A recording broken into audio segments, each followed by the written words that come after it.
होगा। बड़ी समस्या है पढ़ने में, वो भी रेगुलर, वो भी सुबह सुबह। लेकिन क्या करें, दुनिया के सारे काम सुबह से ही शुरू होते हैं। तो अगर आप सुबह पढ़ने के लिए तैयार होंगे तभी जीवन में कुछ अच्छा कर पाएंगे। कल हम लोगों ने 2 लोग इस पे डटे हुए हैं ऑनलाइन पे। हाँ, अब कौन है अब? ठीक है, डटे रहिए, लेकिन जो क्लास में आएगा उसको कुछ अधिक मिलेगा, जो ऑनलाइन पढ़ेगा उसको कुछ कम मिलेगा। कल हम लोगों ने सूरदास पे चर्चा शुरू कर दिया था, और सूरदास पे हमने बताया था कि सूर कैसे बने, ये भी बता दिया। और हमने 3 बातें इसमें आपके सामने रखी थी। एक वात्सल्य भाव, एक हमने रखा था सख्य भाव, और एक हमने रखा था प्रेम भाव या साहचर्य मूलक प्रेम, या दाम्पत्य मूलक प्रेम। इसमें संयोग भी है, वियोग भी है, मान भी है, सब बातें। जब कृष्ण छोटे थे, बाल रूप, तो माँ यशोदा हैं, जो असली नहीं है लेकिन असली से बढ़ के हैं। कृष्ण को ये बात बीच में कोई उनका दोस्त और उनके सब जो साथ खेलने वाले बता देते हैं कि तुमको तो खरीद के लाया गया है, तुम नकली बच्चे हो यशोदा के, असली बच्चे नहीं हो।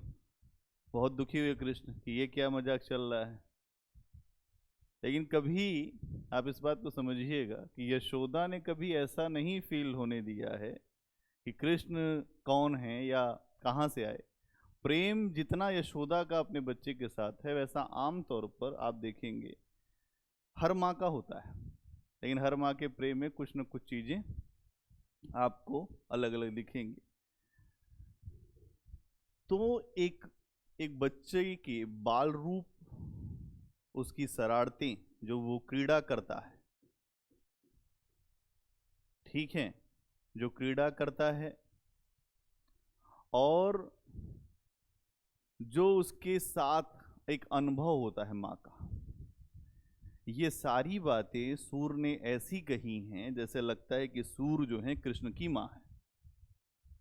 आचार्य शुक्ल ही कहते हैं कि सूर ऐसे हो गए हैं मानो यशोदा हो गए हैं, और यशोदा ऐसी हो गई है मानो सूर हो गई हो। आचार्य हजाय प्रसाद द्विवेदी कहते हैं ये तो ऐसा ही लगता है कि अगर हम हर बात करें, लेकिन यहाँ पर सूर को तो बहुत मतलब बड़ा नाम उनका देना पड़ेगा, या कि उनका स्थान बहुत बड़ा है। एक माँ के हृदय में बैठने की जो क्षमता इस अंधे में है, अब चूंकि ये शब्द तो खराब बोल दिया द्विवेदी जी ने, लेकिन ठीक है, वो आमतौर पर कहीं संभव नहीं दिखाई देता। लेकिन आचार्य हजाय प्रसाद द्विवेदी ये बात समझ नहीं पाए कि जब बाहर की आंखें फूट जाती हैं तब अंदर की आंखें खुलती हैं, और अंदर की आंखें ही सूर की खुली हुई है। भीतर ही सब कुछ है। कबीर तो अपने भीतर ही जो नदी को डुबा देते हैं नाव में। इसका मतलब ये है कि भीतर बहुत कुछ होता है, और सूर उसी भीतरी दुनिया की बात कर रहे हैं जो बाहर की दुनिया वालों को ज़्यादा समझ में नहीं आएगी पहले। लेकिन जब सूर ने लगातार वही बातें किया तो लोगों को मानना पड़ा कि सूर एक बहुत पहुँचे हुए सिद्ध संत हैं, और सब कुछ उनके अनुसार ही होता था। जो लीला, जो स्वरूप कृष्ण का तैयार किया जाता था, वही उसी का वो भजन गाते थे। मंदिर में जो कृष्ण का श्रृंगार हो वही वो भजन गाते थे। कभी हरा कपड़ा पहना दे, कभी नीला पहना दे, वही गाते ही थे कि आज नीला पहना, आज हरा पहन लिया, कितने अच्छे लग रहे हो। लोगों को लगा यार ये कैसे करते हैं, लेकिन बाल रूप की जो भी लीलाएं संभव थीं वो सारी लीलाएं सूरदास ने वात्सल्य पक्ष में दिखाया। इसके अलावा जो कृष्ण की लीला तो दिखाई है, उनका रूप वर्णन दिखाया, उनकी क्रीड़ा दिखाई है, ठीक है, उनकी शरारतें दिखाई हैं, अपने माँ के साथ जो वो करते हैं। भाई जिसके घर में पूरा मक्खन भरा हो, मैंने कल भी आपको बताया था, वो दूसरे घर में मक्खन चुरा रहा है और उसके बाद भी ऐसा मक्खन चुरा रहा है कि उसको लोग जान जाएं कि उसने मक्खन चुराया है। ये कैसा चोर है? चोर तो वो होता है कि चोरी कर ले पता ना चले। अच्छा, अपने साथ क्या होता है कि अपने जो बाल सखा हैं, छोटे बच्चे, उनको भी कहते हैं यार तू भी खा ले थोड़ा। अब बलराम को ही कहते हैं बलराम तुम ही खा लो। बलराम एकदम मना करता है, नहीं मैं सब काम नहीं करता हूँ, मैं अच्छा बच्चा हूँ। अच्छे बच्चे की पहचान क्या है? अच्छे बच्चे की पहचान है कि चुपचाप अपने घर में बैठा रहे, वो अच्छा बच्चा है। लेकिन मेरी नज़र में ये है कि अच्छा बच्चा वो नहीं, अच्छा बच्चा का मतलब है वो शरारत करेगा, ये उसका नैसर्गिक गुण है। और शरारत नहीं कर रहा है इसका मतलब कि अभी उसके दिमाग में कुछ न कुछ समस्या डाल दी गई है। तो कृष्ण वही शरारती बच्चे। अब यहां पर जो दो पक्ष है, आप देखेंगे कि जो यशोदा हैं उनकी भावना क्या है, सूर ने वो भी बहुत अच्छे से व्यक्त किया है। सूर के लिखने में जितनी भावना कृष्ण की आई है उतनी ही यशोदा की भी आई है। यशोदा कृष्ण को कहीं बाहर नहीं निकलने देती, क्योंकि बचपन से ही देख रही है आक्रमण हो रहा है बच्चे के ऊपर। कभी कोई आ रहा है, कोई अकासुर बकासुर पूतना ये वो तमाम तरह के यज्ञ हो रहे हैं कृष्ण को मारने के लिए। तो माँ जान रही है कि मामला गड़बड़ है, अकेले में जा नहीं सकता। और कृष्ण क्या है कि उनको अकेले में जाना है, क्योंकि सारा काम वो अकेले में ही करते हैं। किसी को मारना होता है किसी सामने कभी नहीं मारा, अकेले में ही ले जाके उसको उसका काम कर दिया। अब वो क्या कहती हैं कि भैया मुझसे अलग नहीं जा सकते तुम। यशोदा ने एक शर्त रखी कृष्ण के सामने कि तुम उतनी ही दूर जा सकते हो जितनी दूर तक मेरी निगाह जाए तुम पे। बचपन में मेरी आवाज की फ्रीक्वेंसी से बाहर नहीं निकल सकते तुम। कृष्ण ने कहा माता ये तो बड़ा कठिन है, मैं जाऊंगा तब कहाँ? तो नंद को कहा ऐसा है कि तुम जाओ मेरी फ्रीक्वेंसी सेट करो कि मेरी आवाज कहाँ तक पहुंचती है और मैं कहाँ तक देख पाती हूँ। नंद गए, नंद थोड़ी दूर तक गए, कहें अब आवाज नहीं सुनाई दे रही, कहें बस यही कृष्ण की सीमा, इसके बाहर नहीं जा सकते कृष्ण। ये है माँ। माँ भगवान की हो या इंसान की हो या बिल्कुल सामान्य जन की हो, माँ का यही स्वभाव है कि अपने बच्चे को बचाना, प्रेम। और अगर बच्चे की शिकायत बहुत ज्यादा है तो एक यशोदा कैसे कठोर माँ हो सकती है ये भी दिखाया गया है। सूर ने दिखाया है कि ओखली में बांध दिया कृष्ण को और हुई पिटाई कृष्ण की, कई बार पिटाई हुई। और वैसे ही कृष्ण है, मार खाते हैं फिर कहते हैं गलती अब नहीं करूंगा मैया, अब नहीं, मैं माखन खाऊंगा। भोर भई गैयन के पीछे मधुबन मोहे लोभाए। आप समझिएगा कि कृष्ण ऐसे हैं कि जो सब कुछ कर रहे हैं लेकिन अपने माँ की जो ममता को भी बहुत आगे बढ़ने का अवसर देते हैं, खुद भी वही लीलाएं करते हैं। राम में ये इतना नहीं दिखा बाल लीला, लेकिन कृष्ण की उतनी ही सुंदर बाल लीला भी है। इसीलिए सूरदास जब व्याख्या करते हैं तो इनका वात्सल्य पक्ष बहुत ही शानदार आता है। इसीलिए ये बोला गया है कि पूरी दुनिया में जितने लोग वात्सल्य का वर्णन किए हैं, चाहे आदि कवि वाल्मीकि हों, चाहे तुलसीदास जी हों, चाहे वो कालिदास हों, चाहे वो विलियम वर्ड्सवर्थ हों, चाहे वो लॉन्ग फेलो हो यूरोप में, कोई बराबरी कर नहीं पाया है। लगता है कि मतलब कोई है ही नहीं सूर के सामने। तुलसी हर जगह ओवरटेक कर लेते हैं इनको। जैसे अगर राम की मर्यादा दिखानी है, राम का आदर्श दिखाना है, तो तुलसी सब जगह ओवरटेक करते हैं। लेकिन वात्सल्य पे तुलसी सूर से पीछे छूटते दिखाई देते हैं। वात्सल्य वर्णन दुनिया में जितने भी साहित्य लिखे गए हैं उसमें सूर का वात्सल्य वर्णन अपने आप में अद्भुत है। इसके बाद हमने कल चर्चा किया था सख्य भाव पर। सख्य भाव क्या है? सखा के रूप में कृष्ण है। किसके सखा है? अपने बचपन के जो दोस्त हैं उनके साथी हैं।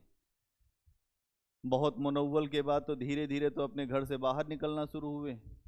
माँ ने कहा नहीं, तुम्हारे साथ बलराम हमेशा रहेगा, सारी सूचना अपडेशन आएगी हमारे पास, तब तुम जाओगे कहीं। कृष्ण के साथ समस्या ये है कि कृष्ण को छोड़ा नहीं जा रहा। नंद कह रहे हैं कृष्ण को छोड़ो, उसे अनुभव लेने दो दुनिया से, लेकिन यशोदा चाहती नहीं है कि कृष्ण कहीं जाए। फिर भी मजबूरी में जब बच्चा बड़ा होता है तो माँ को छोड़ना ही पड़ता है। हम सब छोटे थे तो माँ कभी छोड़ती ही नहीं थी, बड़े हुए तो ऐसे छूटे कि अब देखिए अब तो जो नहीं जा ही नहीं पा रहे हैं। हमारी माँ तो अक्सर हमारे साथ शिकायत करती है कि 14 साल हो गया भैया, तुमको बाहर भेजे, ऐसे बाहर निकले कि तुम बाहर ही रह गए। चूंकि इंटरमीडिएट के बाद इलाहाबाद यूनिवर्सिटी भेज दिए गए, तब से बाहर ही बाहर है, घर वापसी हुई नहीं अपनी। लेकिन इसके पहले क्या यही था? तो नहीं था। एक समय के बाद माँ भी नहीं रोक पाती, चाहती वो सब कुछ है लेकिन हो नहीं पाता। यही बात आपको यहां भी देखनी पड़ेगी। सख्य भाव के बाद वाला जो समय आएगा, जब कृष्ण मथुरा जाते हैं, तब आप देखेंगे कृष्ण की वापसी नहीं होती। कृष्ण द्वारिका चले जाते हैं, फिर वहां पे उनकी रानियों की चर्चा आती, उनकी चर्चा आती, माँ की चर्चा कहाँ ही आती है चर्चा। तो यहां समझना पड़ेगा सख्य भाव में क्या है कि जब कृष्ण थोड़े बड़े हुए और गौचारण करते थे, अपनी गाय को लेकर जाते थे, पूरे ग्वाल बाल वो सब भी अपनी गाय लेकर जाते, सबसे ज्यादा गाय कृष्ण की थी। अपना ये लोग जाते थे वृंदावन, जो गाय चराते थे, बढ़िया पेड़ था कदम का, वहीं बैठते थे, शीतल शीतल हवा चलती थी, यमुना किनारे लगते थे बांसुरी बजाने, बढ़िया मजा आता था। जो भोजन लेकर लोग जाते थे, मिल बैठ के सब दोस्त खाते थे, समानता थी, प्रेम था और एक सहृदयता थी सबके प्रति। कृष्ण भगवान हैं लेकिन भगवान के रूप में नहीं है, अपने बाल सखा के साथ उतने ही सहज हैं।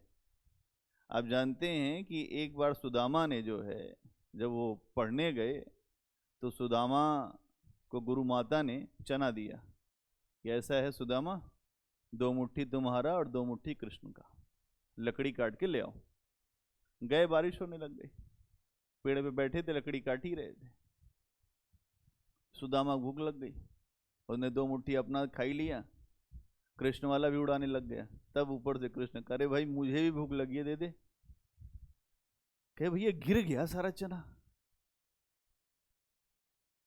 कृष्ण ने फिर पूछा, अरे हो तो दे दो। के नहीं भैया, दुर्बल ब्राह्मण हूं, गिर गया चना सारा। और सब चना खा रहे थे। फिर कृष्ण ने पूछा कि भैया तुम्हारा दांत क्यों कटकटा रहा है? भाई चना खाएंगे थोड़ा दांत तो कटकटाएगा ही, कटकटा रहा है दांत। तब सुदामा ने फिर झूठ बोला, ठंडी लग रही है ना इसलिए। तब कृष्ण ने कहा ये 2 मुट्ठी चना उधार रहा तुम्हारा, मेरा तुम्हारे ऊपर उधार हो गया। और वो 2 मुट्ठी का चना जो सुदामा को पूरी जिंदगी भर जो है हालत खराब कर दिया। जब तक कृष्ण के पास गए नहीं द्वारिकापुरी, तब तक पश्चाताप हुआ नहीं। और फिर कृष्ण ने वही 2 मुट्ठी चावल उनके खाए और सारी व्यवस्थाएं बदल दिया। तो कृष्ण कृष्ण है, कृष्ण ने जिस चीज को पकड़ लिया फिर उसको जो है व्यवहारिक है। मित्र भी अगर छल करेगा तो छल का फिर उसको फल जरूर मिलेगा। ये नहीं है कि तुमने चना खा लिया भैया हमने दया कर दिया, नहीं, ये सब नहीं है। बराबरी है, चना बराबरी मिला तो 2 बराबरी पे, और नहीं दिया तो फिर पश्चाताप भी करना पड़ेगा। बच्चों को कभी भोजन नहीं मिला उनके, मतलब ऐसी हालत खराब हो गई सुदामा की। तब पत्नी ने समझाया कि ऐसा है कि कृष्ण तुम्हारे मित्र के हैं, वो राजा है, मैं वहां नहीं जाऊंगा, उसके बाद मैं जाऊंगा। और कृष्ण देखिए, जब सुदामा उनके वहां पहुंचते हैं तो उनका जो दरबारी है उसने कहा, उन्होंने कहा जाके कि बताओ कि एक आए हैं जो सुदामा मित्र हैं बचपन के। कहें दिखते तो तुम मित्र हो नहीं कहीं से, कपड़ा तो तुम्हारा एक भी सही नहीं है, सब जगह से फटा हुआ है। फिर जाके बताया वहां पे कृष्ण को कि ऐसे ऐसे एक व्यक्ति आया है और वो ये कह रहा है कि मैं आपका मित्र हूं और मेरा नाम सुदामा है। कृष्ण राज कार्य कर रहे थे, कोई महत्वपूर्ण कार्य कर रहे थे, तुरंत अपना जो ओढ़ा था वो सब छूट गया, दौड़े नंगे पैर। 40 किलो के सुदामा हो ही गए थे, क्योंकि अब तो कुछ खाने को मिल ही नहीं रहा था। उठा लिया उनको गोद में। अब कृष्ण ने उठा लिया, जानते ही राजा है, उठा के लोग ले आए और लगी चंदन से उनकी नहलाई होने लगी। कपड़ा चेंज हुआ, सब हुआ। कहे भैया बड़ी हालत तुम्हारी खराब दिखाई दे रही है, क्या चक्कर है? कहे मत पूछो। पहले 15-20 दिन खूब सेवा किया कृष्ण ने मित्र की, और फिर जब वो चलने लगे तो एक बार भी नहीं कहे कि जो भाभी के लिए भी कुछ ले जाओ। तब फिर सुदामा नाराज हुए। बताओ, है बहुत बड़ा राजा, एक बार भी नहीं पूछ रहा है कि भाभी की हालत क्या है। उसके बाद चीजें बदल गई। द्वारिकापुरी तो डूब चुकी है, लेकिन सुदामापुरी के अवशेष अभी भी मिलते हैं। यह है कृष्ण। भगवान जब अपने आप को किसी को अपनाता है तो वो तो समाप्त हो सकता है, लेकिन उसका भक्त कभी समाप्त नहीं होगा। तो कृष्ण के पास सब कुछ है, और यही जो उनके बाल सखा हैं, इन बाल सखाओं के द्वारा कई बार थोड़ा सा उल्टा पुल्टा किया गया, लेकिन उसके बाद भी कृष्ण ने इनको छोड़ा नहीं।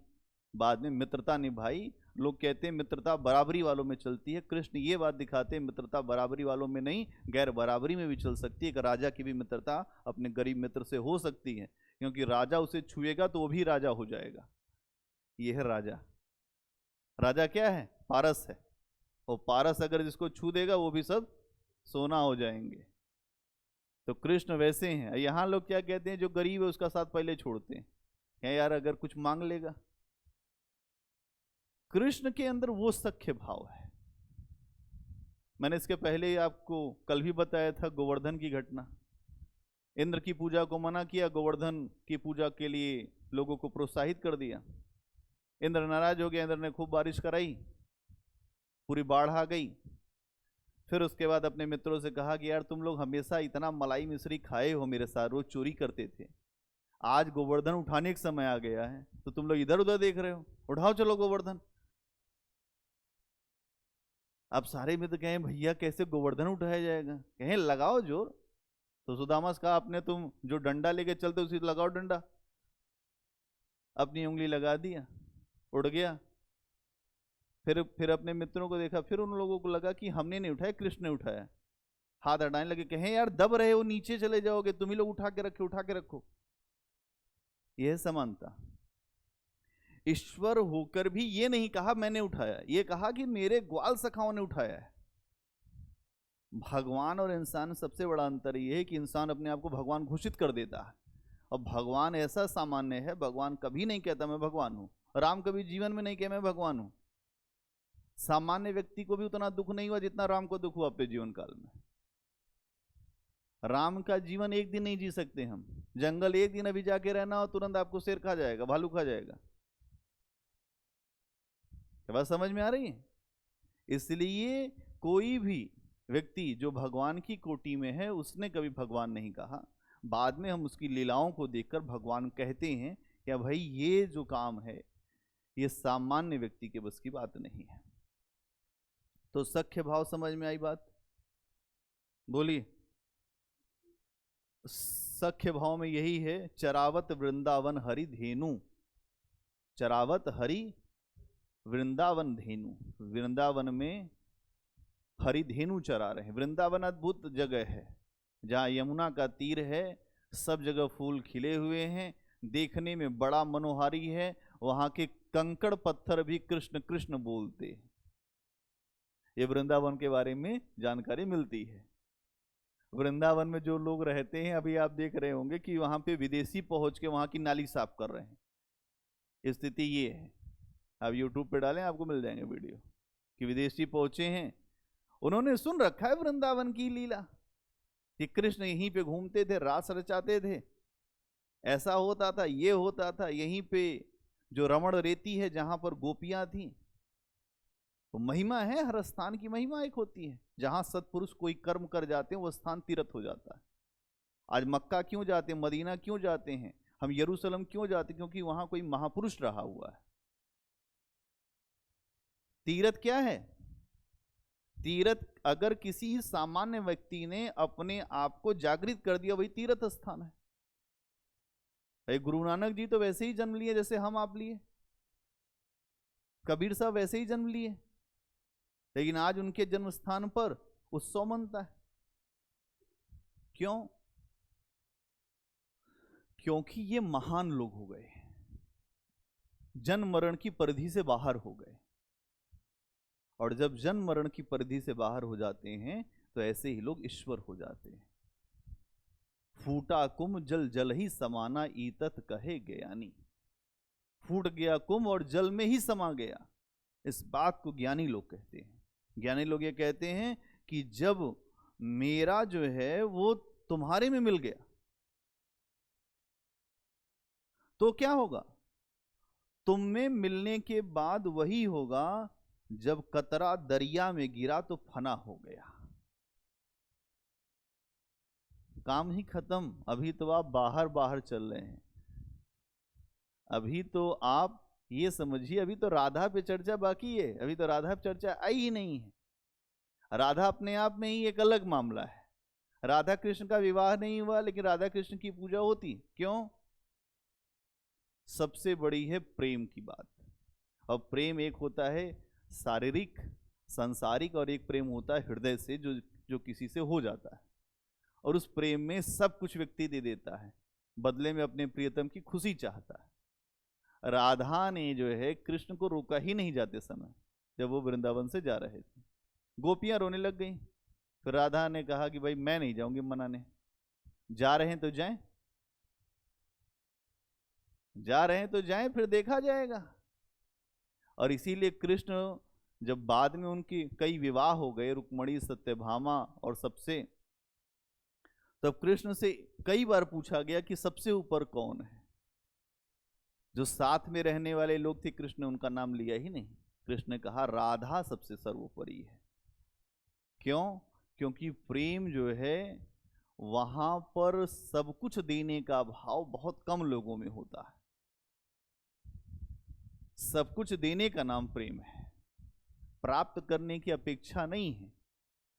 तो यहां आप देखेंगे सख्य भाव में तो आपको समझ में आ गया कि सब कुछ बराबरी करके चल रहे हैं। और अपने जो ग्वाल सखा हैं, जो ग्वाल सखा संग, ग्वाल सखा सब संग लगाए खेलत हैं करी चैनू। ग्वाल सखा सब संग लगाए खेलत हैं करी चैनू। चैन में है, चैन की बंसी बजा रहे हैं वहां। और वहां उनके दोस्त कह रहे हैं कि छबीले मुरली नेकु बजाओ ना। छबीले मुरली नेकु बजाओ ना, इसका मतलब क्या है? हे छबीले कृष्ण, एक बार मुरली फिर बजाओ। कृष्ण की मुरली भी उनसे बात करती है, मुरली भी उनसे कहती है कि आज तुमने हमें नहीं बजाया, बजाओ थोड़ा। अब आप इस बात को, मैंने आपको कल भी बताया था कि मुरली जो है, मुरली कृष्ण की श्वास है। क्या है? श्वास। हर श्वास में, एक मीराबाई का बड़ा अच्छा है कि सांसों की माला पर सुमिरू में पी का नाम, अपने मन की मैं जानूं, और जो प्रियतम है उसके मन की जाने राम। अपने मन की तो आप सब जानते ही, लेकिन जो उसके मन में क्या है वो जानते हैं राम। राम के मन में क्या है, शिव के मन में क्या है, हम क्या जाने। बाहुबली का डायलॉग है, महेंद्र बाहुबली कहता है शिव के मन में क्या है। कौन? वो जो उसकी माँ है, आदिवासी महिला, वो कहती है शिव के मन में क्या है। वहां कोई साधु रहता है, वही कहता है। यही बात यहां है। एक माला तो आप चढ़ाते हैं बाहर, जहां आप जाते हैं, एक माला है श्वास की। वो माला जो है जिस दिन आपकी बंद हुई, उस दिन आपकी कोई कीमत नहीं है। 2 घंटे भी आपके पास अगर कोई किसी का, मान लीजिए कि अगर मृत्यु हो गई, अगर कोई ये किसी को कह दे कि आप 2 घंटे उसके पास बैठिए, कोई बैठ नहीं सकता, चाहे कितना प्रिय हो उसको। उसको लगे भूत आ गया वहां, नहीं होगा। मरने के बाद तो कोई, मरने के बाद कोई किसी के साथ नहीं रहना चाहता है। 2-4 घंटे की बात सब ठीक है, फिर लोग खुद ही कह देंगे भैया भूत आ रहा है, रात में खुद ही डर जाओगे। भैया चले गए। कीमत क्यों है? क्योंकि श्वास है तुम्हारे भीतर। यहां यही चीज आपको समझना पड़ेगा कि कृष्ण का जो दर्शन है और जहां सारी बातें, वहां एक तो समानता है और दूसरा उनसे जो प्रेम है, वो प्रेम उनसे जुड़े हुए लोगों का बहुत ज्यादा गहरा है। इसलिए कृष्ण के अंदर समाहित हैं गोपियां, कृष्ण के अंदर समाहित हैं राधा। इसीलिए राधा का नाम इस समय ज्यादा ऊपर चला गया, कृष्ण पीछे चले गए। इस समय लोग राधा राधा कर रहे हैं, राधा राधा श्याम मिला दे। और एक बार राधा जो स्वयं बिछड़ी श्याम से, तो फिर वापस मिली नहीं। लेकिन क्या है नारा, क्या है? राधा जो श्याम मिलाए। हम बिल्कुल मिला सकते हैं, क्योंकि भक्त हैं, तो भक्त के अंदर जो कुछ रहता है वो कुछ आपको मिल जाएगा। तो यहां पर क्या है, आचार्य हजारी प्रसाद द्विवेदी कहते हैं कि अगर हम ये कहें कि सूर सागर की सेंट्रल थीम क्या है, तो सेंट्रल थीम यही है कि छबीले मुरली बजाओ, तुम बांसुरी बजाओ। अगर जो बाल सखा हैं वो खेलते भी हैं, तो वो यही कहते हैं, खेलन में को काको गोसैया, खेलन में को काको गोसैया। खेलने में कौन मालिक है? कोई गोसैया नहीं है। जो गोसैया मतलब होता है मालिक। खेलन में को काको गोसैया, हरि हारे जीते श्रीदामा। हरि हार गए और सुदामा जीत गए। बरबस ही कत करत रिसैया, बरबस ही कत करत रिसैया। इसका मतलब उसके बाद वो नाराज होते हैं बच्चे। कुछ लोग हार जाते फिर कहते हैं हम खेलने ही नहीं देंगे तुमको। वहाँ का क्रिकेट की स्टैंप उखाड़ ले जाते हैं, कह नहीं हम खेलने नहीं देंगे, हम पिच पे ही खड़े हो जाएंगे, हम आउट ही नहीं हुए। ऐसे होते हैं खिलाड़ी। आप आउट कर दिए, कहें कि नहीं अब तुम भी नहीं खेलोगे, फिर से आउट करो एक बार, तुम नो भी, जो तुम्हारी गेंद थी वो ठीक नहीं थी, वो नो बॉल थी। है कि नहीं सत्यजीत? ऐसे खिलाड़ी होते हैं, देखे हो नहीं देखे हो? ऐसे ही खिलाड़ी थे। चलो ठीक। इसके अलावा आगे क्या कहते हैं उनके सारे दोस्त? जाति पाति हमते बड़ नाही, नाही बसत तुम्हारी छैया। जाति पाति से तुम हमसे बड़े नहीं, तुम भी यही रहो हम भी यही रहे। जाति पाति हमते बड़ नाही, नाही बसत तुम्हारी छैया। अति अधिकार जनावत याते, जाते अधिक तुम्हारी गैया। बहुत अधिकार दिखा रहे हो ना, नहीं खेलने दे रहे हो, इसीलिए ना तुम्हारी गाय ज्यादा है, लेके अपनी गाय निकलो, नहीं खेलने देंगे तुमको। दोस्त हैं, दोस्त कभी भी समानता का ही व्यवहार चाहेंगे, ये नहीं चाहेंगे कि तुम अपना बंसी बजाओ और हम केवल वहीं रहेंगे। लेकिन फिर भी कृष्ण की बंसी में कुछ बात है, जो सारे उनके जो बाल सखा हैं और सबसे आगे चल के जो उनकी सखाएं हैं, जो गोपियां, उनका जो है, इसीलिए जो बचपन से ही देखकर उन्होंने बातों को समझा।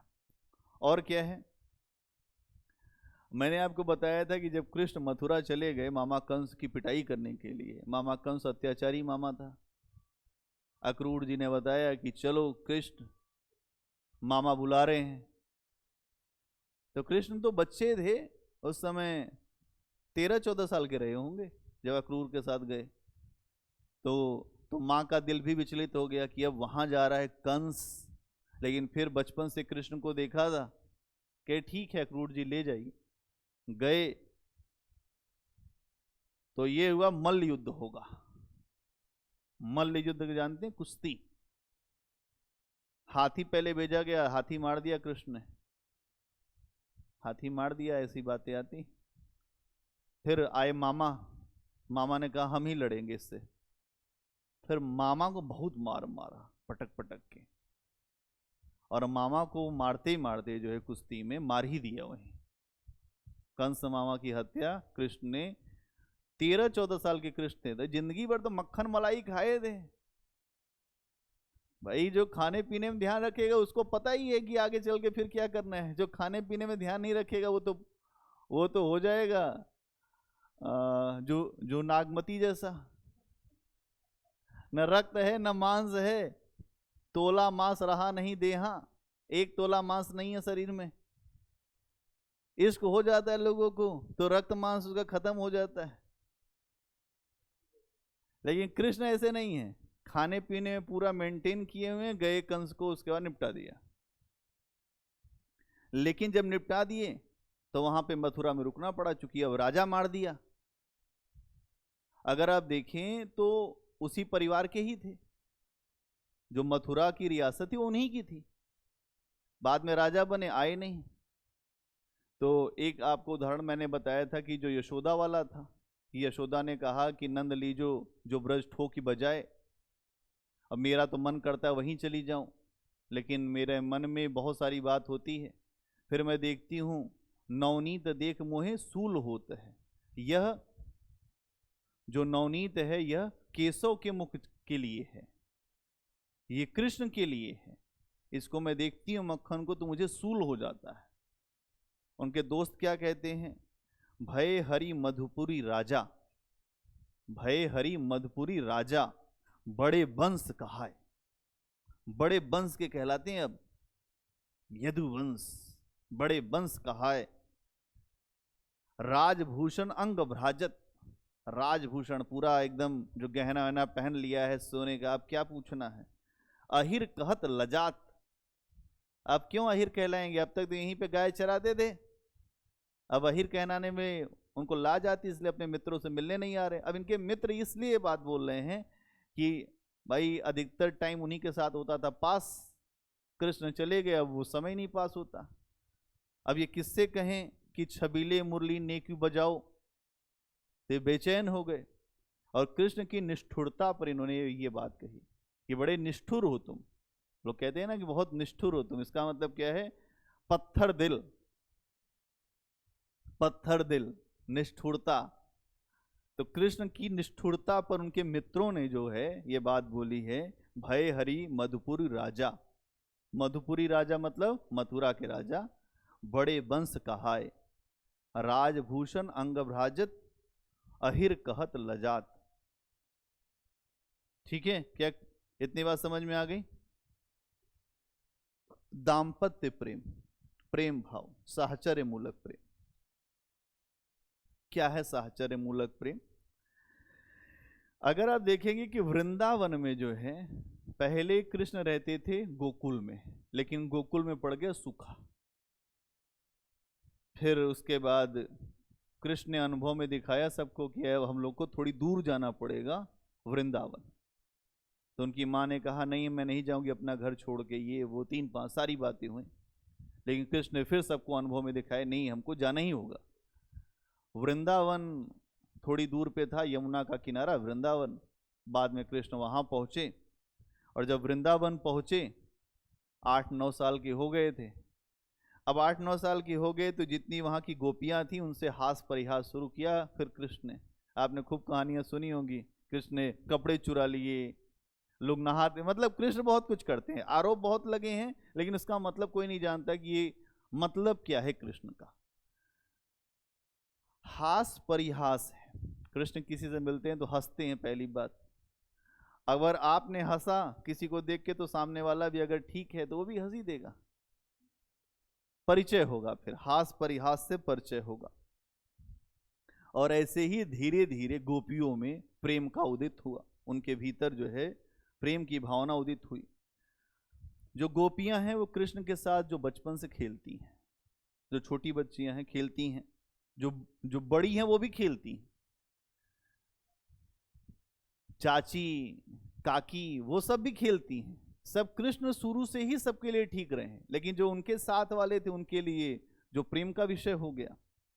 क्यों? क्योंकि भाई कृष्ण का सौंदर्य, अब जिसने कृष्ण को देखा है वही बता पाएगा।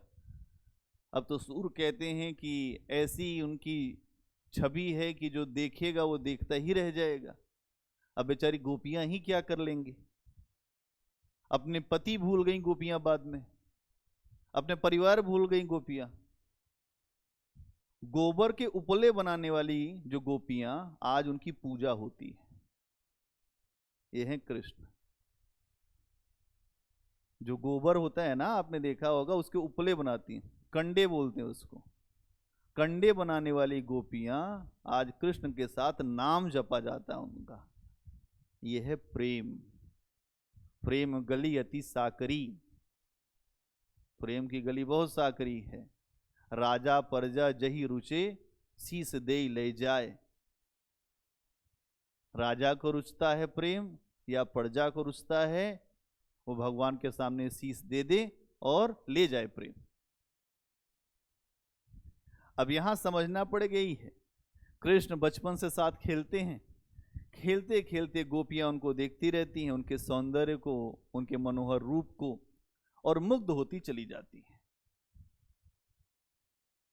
मुग्ध होती मतलब फॉल इन लव। ये तो दुनिया का है प्रेम, वहां पर क्या है कि हाँ भाई ये मामला कुछ है।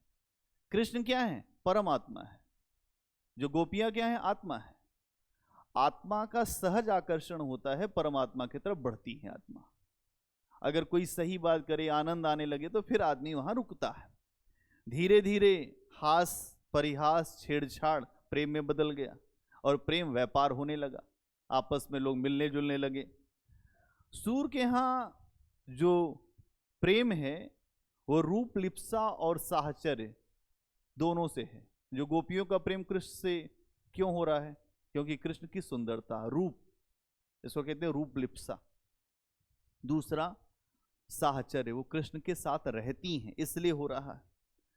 और जब बचपन की जो बाल क्रीड़ाएं हैं कृष्ण और गोपियों के बीच जो हो रही हैं, उसी से धीरे धीरे धीरे धीरे प्रेम का विकास हुआ। धीरे धीरे रे मना धीरे सब कुछ होए, माली सींचे 100 घड़ा ऋतु आवे फल होए। यहां इसका मतलब क्या है? यहां प्रेम जो है अचानक नहीं हुआ है, धीरे धीरे हुआ है।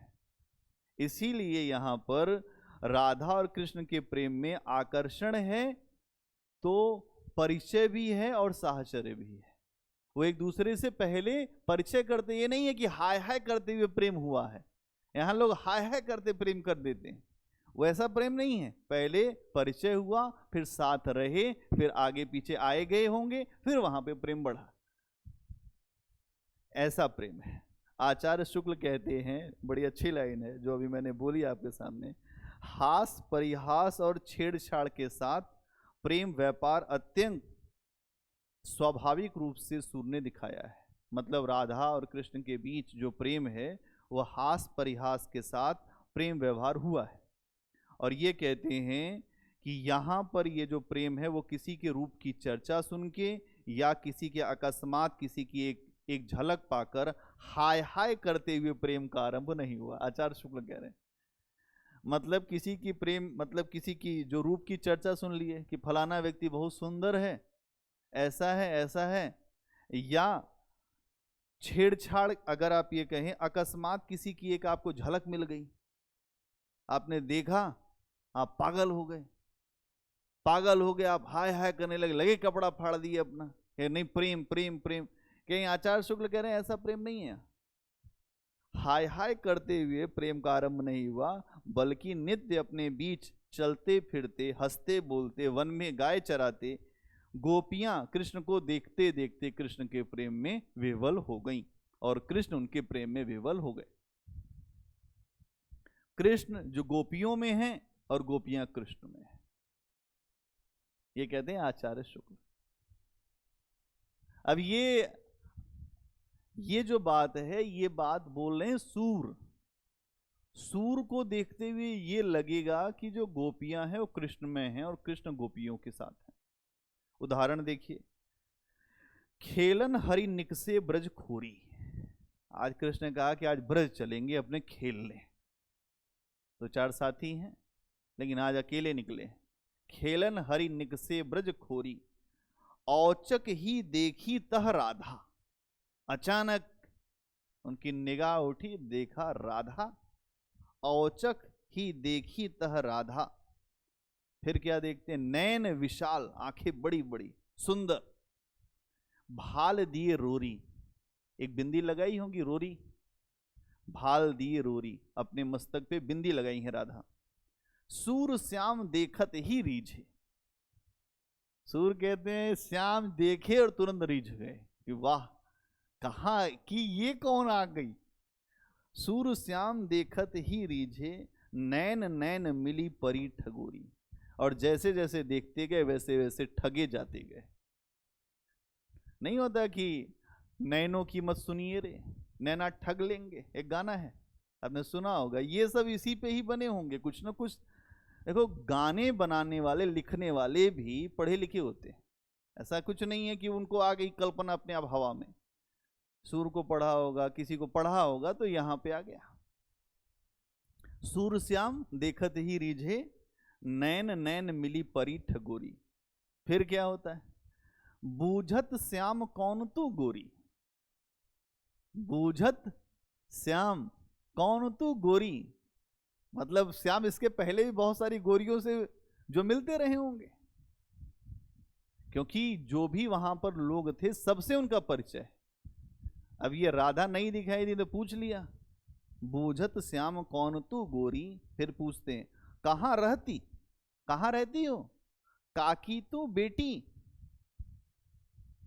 किसकी बेटी हो तुम, देखी नाही कभू ब्रज की खोरी। तुम्हें देखा नहीं, ब्रज में तो हम सब हमेशा घूमते हैं। वो दूसरे गांव की थी और उस दिन आ गई ब्रज में। अब ब्रज में आ गई तो कृष्ण के रडार में आ गई। अब पता चल गया कृष्ण को कि ये भी है मामला। अब कृष्ण कृष्ण है, कृष्ण। उसके बाद तो फिर जानते हैं कि राधा कभी जो कृष्ण से अलग हो नहीं पाई। वैसे तो दुनिया में अलगाव दिख गया, लेकिन मानसिक स्तर पे कभी अलगाव राधा का नहीं हुआ। राधा की ऐसी स्थिति दिखाई गई है कि अति मलिन वृषभानु कुमारी, ये सूर का नहीं है। ये आप देखेंगे तो जो बिहारी का है, वो कहते हैं कि राधा की स्थिति इतनी खराब हो गई है जब से कृष्ण गए हैं, राधा को कोई होश ही नहीं है। कपड़े अच्छे हैं खराब हैं कोई मतलब नहीं, अति मलिन वृषभानु कुमारी। राधा ने केवल कृष्ण जपा,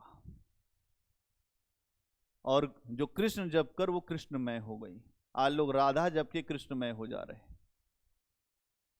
अब केवल राधा ही राधा कर लिया तो कृष्ण को ही बुलाने की जरूरत नहीं।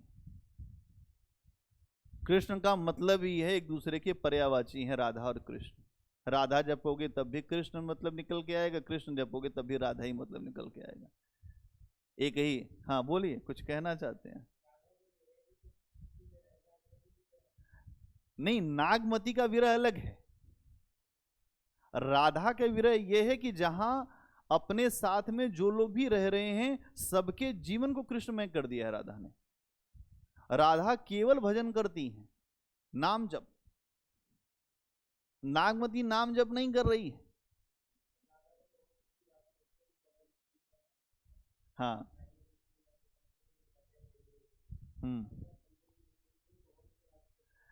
देखिए ऐसा है, अभी आप लोग यहाँ पर जो भ्रमर गीत पढ़ेंगे उसमें आपके सामने आएगा, उद्धव जी जो हैं राधा की और गोपियों की स्थिति देखकर कृष्ण ने कहा अपने मित्र उद्धव से, उद्धव। उद्धव को भी अभिमान हो गया था, कृष्ण के साथ रहते थे, आमतौर पे हो जाता है, कोई किसी के साथ रहता है उसको लगता है मैं उसका बड़ा खास हूं। उन्होंने कहा कृष्ण कोई बात नहीं, तुम एक ब्रह्म हैं, आत्मा और ये सब एक ही हैं, और जीव अपने आप को समझ ले तो वही ब्रह्म है, अहम ब्रह्मास्मि। के हाँ उद्धव जी आप सही कह रहे हो, निर्गुण ज्ञान बता के आओ जाके।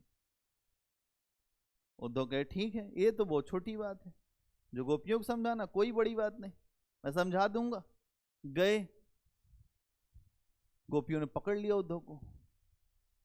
उद्धव जी बताएं हमारे कृष्ण कैसे, बहुत अच्छे। क्या तुम लोग ये कृष्ण कृष्ण, तुम लोग मरी जा रही हो यहां पे बैठ के। तब एक गोपी ने कहा हमारे मन में केवल कृष्ण है, और वो बोलती हैं कि वो कृष्ण तिरछे होके अटक गए हमारे हृदय में।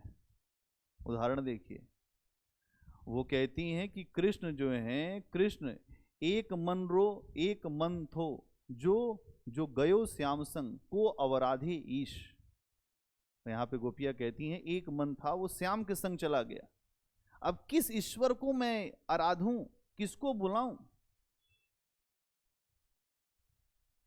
हमारे लिए तो कुछ भी पता नहीं चल रहा। फिर पूछती है, निर्गुण कौन देश को वासी? निर्गुण कहां रहता है, उसका देश कहां है? हमारा कृष्ण तो वहां रहता है, हमें पता है।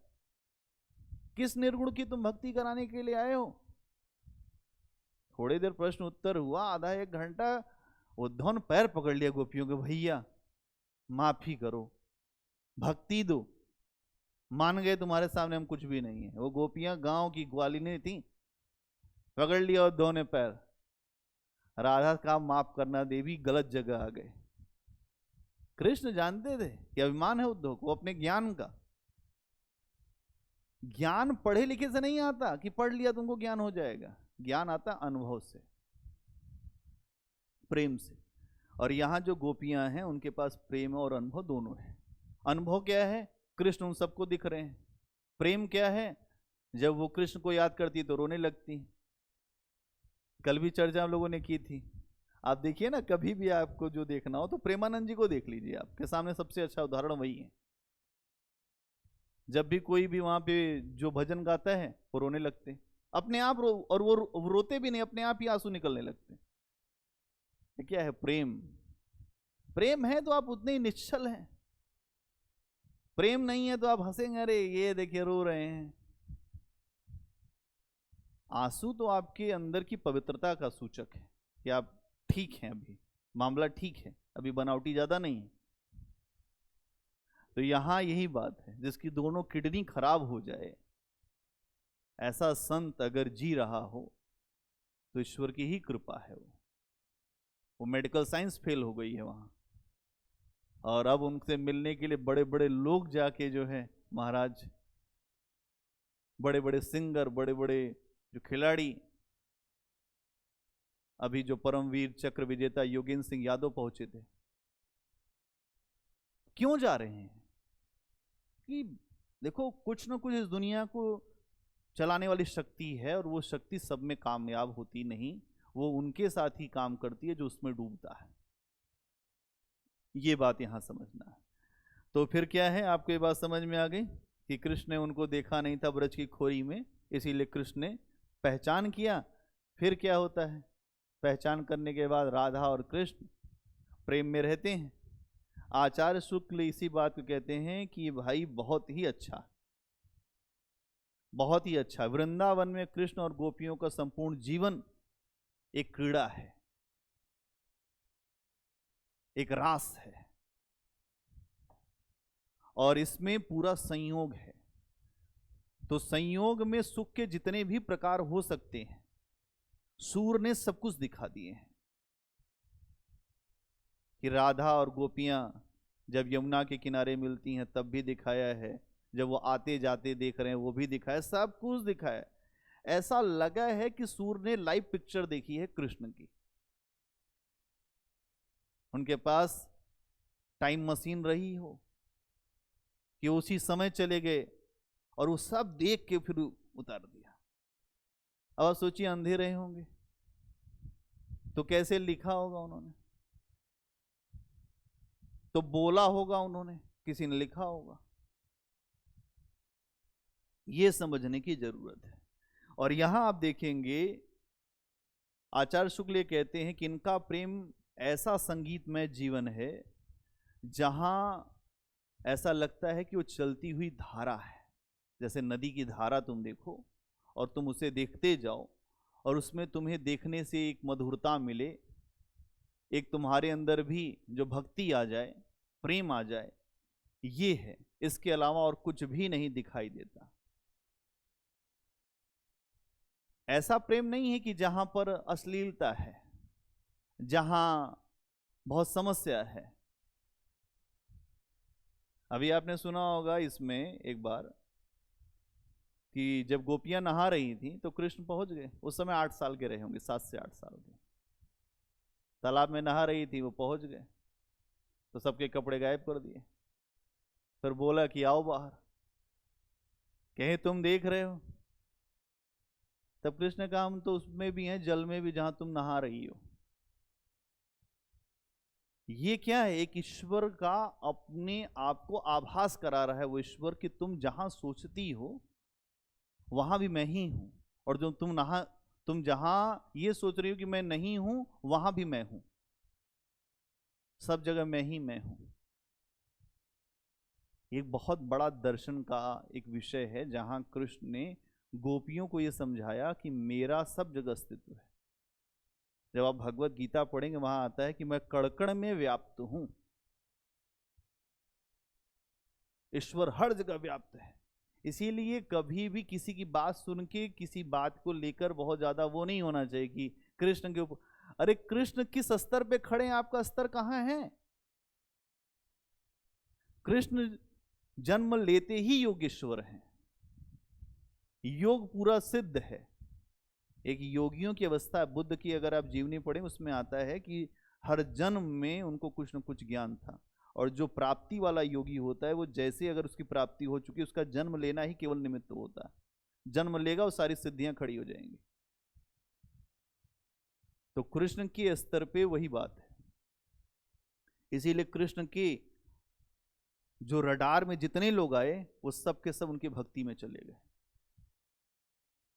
16,000 रानियों से विवाह है। आलोचना होती है इस पे कि भैया इतने विवाह क्यों किए?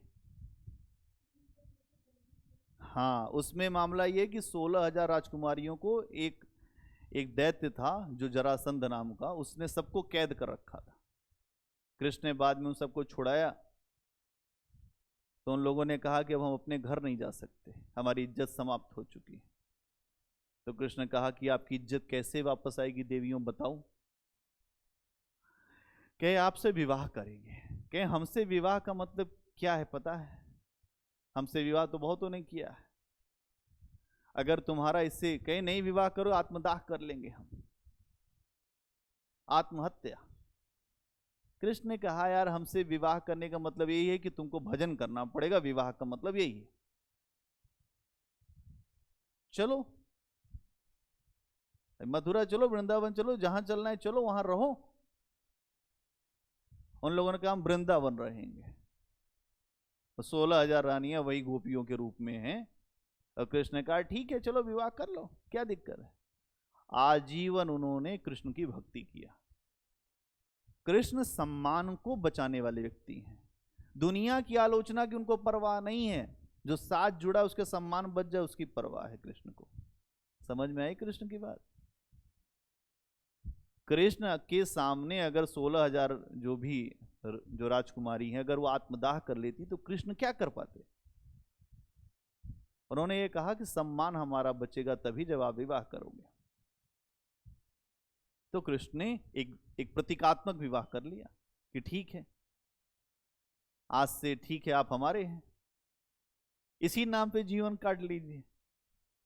तो जीवन काटा, अच्छे से काटा, और वो कृष्णमय हो गई।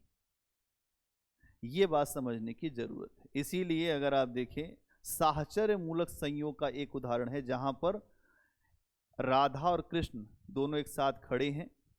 मैंने आपको कल बताया था, धेनु दुहत अति रति बाढ़ी। धेनु दुहत अति रति बाढ़ी, जो गाय का दूध निकाल रहे हैं कृष्ण, और जैसे ही दूध निकाल रहे हैं वहीं पे खूब प्रेम उमड़ रहा है। क्यों भाई? एक धार दोहनी पहुंचावत, जहां पर दूध निकालते हैं वहां पहुंचा रहे हैं एक धार, और एक धार जहां प्यारी ठाड़ी, एक तरफ एक धार वहां पहुंचा रहे हैं जहां राधा खड़ी है। और राधा के मुंह में धार नहीं पहुंच रही, उनके पूरे मुंह के ऊपर धार चली जा रही, दूध ही दूध। फिर लिखते हैं सूरदास, मोहनी मुख अति छवि भारी। राधा के मुख की छवि भाई जो ऐसी है, कहा नहीं जा सकता, इतना सुंदर है, इतना अच्छा वर्णन है। ऐसा लग रहा है कि राधा मुस्कुरा रही है, दूध ही दूध फैला हुआ है। अब चूंकि वहां पे तो गोपालन ही है भाई, सुंदरता में यही है, जो मक्खन मलाई दूध। अपने मक्खन बचपन में पोते थे, जब थोड़े युवा हुए तो फिर वो दूध की होली खेलने लग गए। भाई जो चीज उपलब्ध होगा वैसी तो आप काम करोगे। तो यहां पर ये चीज है। तो कल आपने जो सख्य भाव लिख लिया था, तो केवल इसको लिखना है, प्रेम भाव। इतनी बात समझ में आ गई ना? चलिए लिखिए।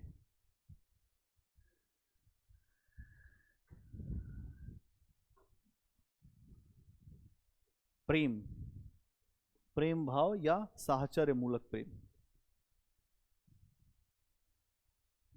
इसमें लिखिए पहला पॉइंट बना के, वृंदावन के, वृंदावन के, वृंदावन के सुखमय जीवन, वृंदावन के सुखमय जीवन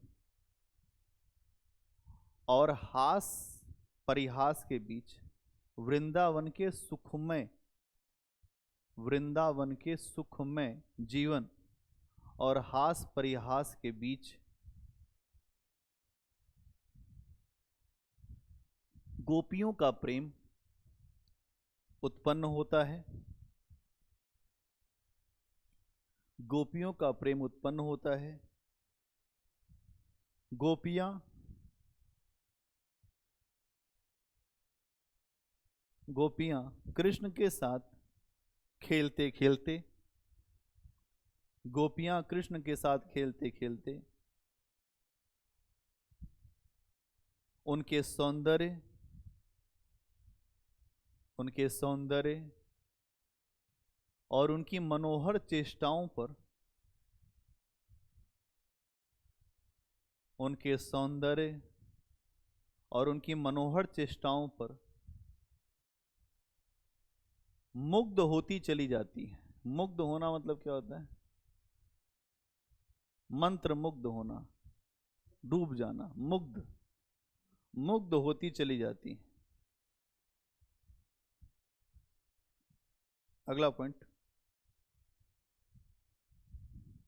सूर के यहां, सूर के यहां प्रेम की उत्पत्ति, सूर के यहां प्रेम की उत्पत्ति रूपलिप्सा, रूपलिप्सा, सूर के यहां प्रेम की उत्पत्ति रूपलिप्सा, रूपलिप्सा एवं साहचर्य से होती है, रूपलिप्सा एवं साहचर्य से होती है।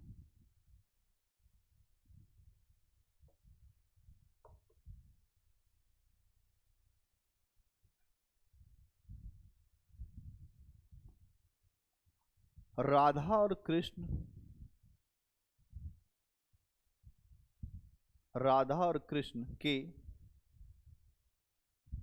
प्रेम का विकास धीरे धीरे होता है, प्रेम का विकास धीरे धीरे होता है।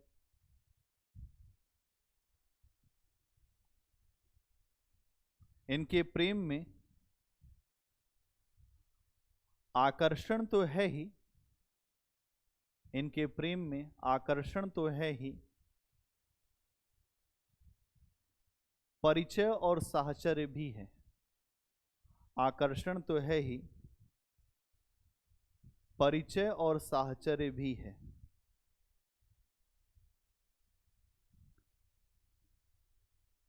अगला पॉइंट, आचार्य शुक्ल का स्टेटमेंट लिखिए, हाय हाय करते प्रेम नहीं हुआ।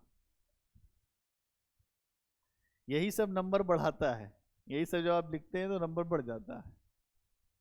आचार्य शुक्ल के अनुसार, इन्वर्टेड कॉमा, आचार्य शुक्ल के अनुसार हास परिहास, हास परिहास और छेड़छाड़ के साथ, हास परिहास और छेड़छाड़ के साथ, हास परिहास और छेड़छाड़ के साथ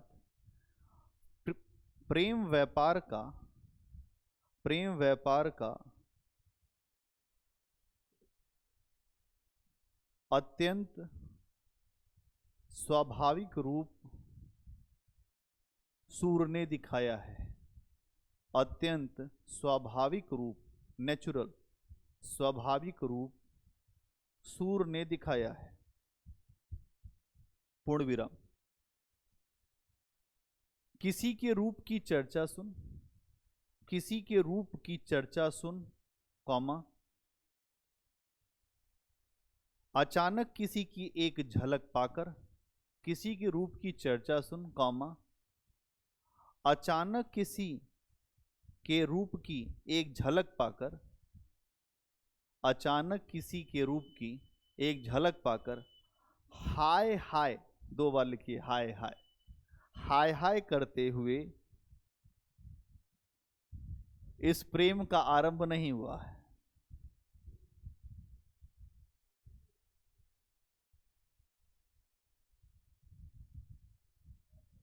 हाय हाय करते हुए इस प्रेम का आरंभ नहीं हुआ है।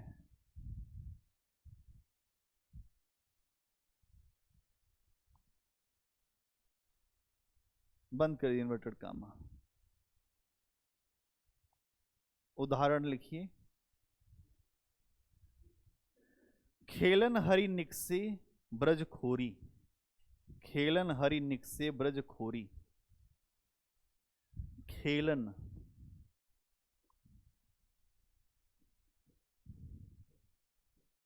खेलन हरि निकसे ब्रज खोरी। खेलन हरि निकसे ब्रज खोरी, कोई समझने में दिक्कत? खेलने निकले हैं आज ब्रजमंडल में, कौन? सत्यजीत, कौन निकला है खेलने? कृष्ण निकले हैं ना? हाँ। फिर उसके बाद औचक ही देखी तह राधा, अचानक ही उनकी नजर पड़ी, औचक ही, औचक ही में बड़ी मात्रा कर दीजिए, औचक ही, औचक ही देखत, औचक ही देखी तह राधा, देखी तह राधा, तह, औचक ही देखी तह राधा। फिर नैन विशाल भाल दिए रोरी, नैन विशाल, नैन विशाल भाल दिए रोरी। हाँ विशाल, ऐसे ही लिखा जाएगा विशाल।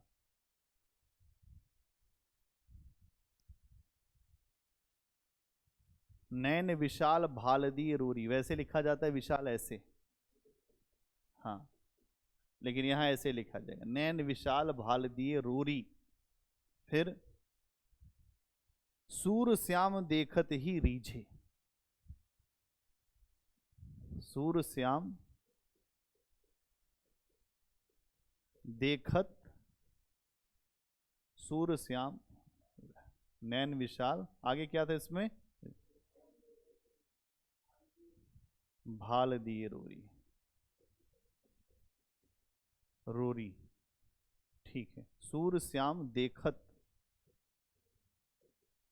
ही रीझे, सूर श्याम देखत ही रीझे, नैन नैन मिली परी ठगोरी, नैन नैन मिली परी ठगोरी, नैन नैन मिली, मिली परी ठगोरी। अब इतना याद करना है, खेलन हरि निकसे ब्रज खोरी, फिर सूर श्याम देखत ही रीझे, नैन नैन मिली परी ठगोरी। बस काम खत्म। लिख लीजिए पूरा, याद करिए अधूरा।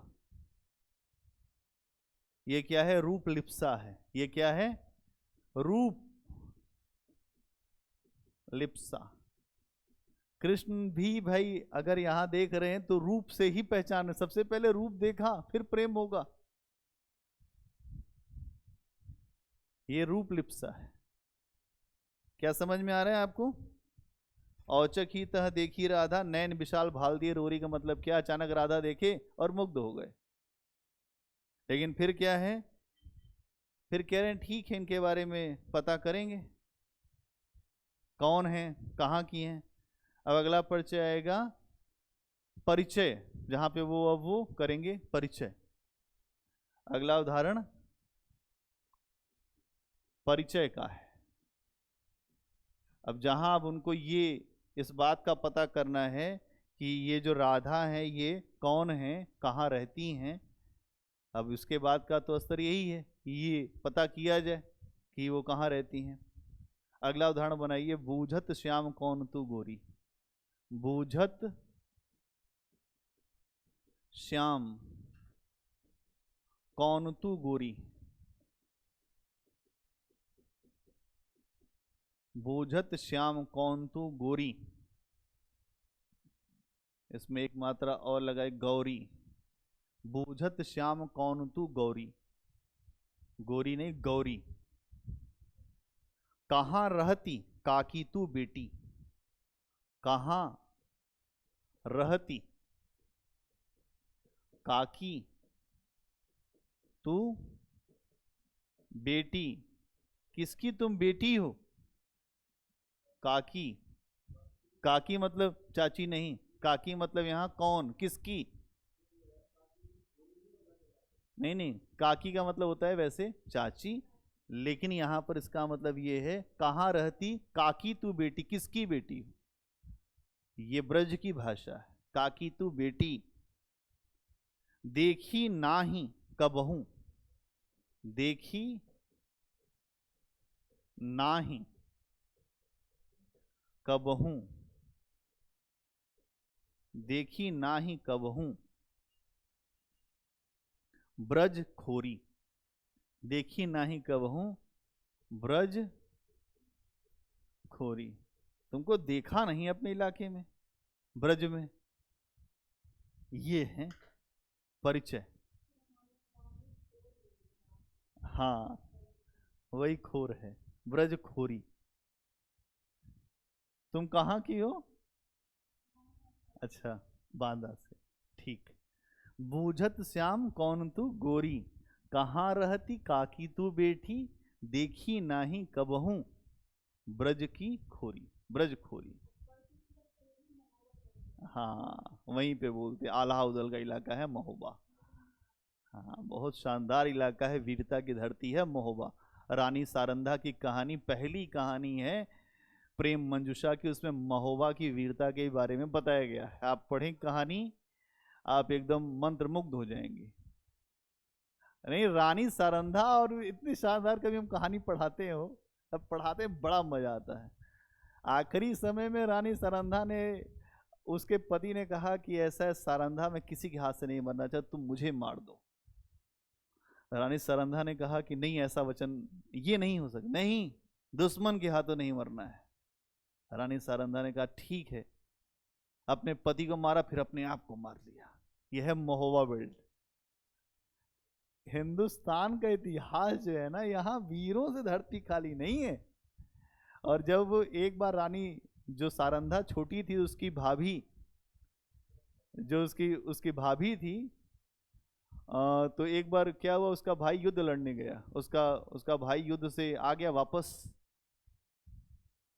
तो उसने अपने भाई से कहा कि भाई तुम क्यों युद्ध से वापस आ गए, युद्ध का मतलब या तो मरना या तो मारना। उसकी भाभी ने कहा तुम्हारी शादी होगी तब मैं पूछूंगी कि तुम अपने पति को किस तरह से रखती हो। रानी सारंधा, उस समय सारंधा ने कहा ठीक है शादी होगी तब बताऊंगी मैं क्या चीज हूँ। शादी हुई तो भाई सारंधा ने फिर वही परिचय दिया आखिरी तक। ये समय मुंशी प्रेमचंद एकदम आदर्शवाद में भरे हुए हैं, क्योंकि उस इलाके में नौकरी कर रहे थे, टीचर थे। मुंशी प्रेमचंद का अगर आप देखें पूरा जीवन का असर है उनके ऊपर। उनके पिता के जो 2 विवाह हुए थे, उनकी मां मर चुकी थी, इसीलिए उनकी रचनाओं में आपको बेमेल विवाह खूब दिखाई देगा, उससे उपजी हुई समस्याएं खूब दिखाई देंगी, है ना, ये सब चीजें दिखाई। इसीलिए अगर आपको किसी साहित्य के बारे में समझना है, सबसे पहले उसका जीवन परिचय पढ़ लीजिए।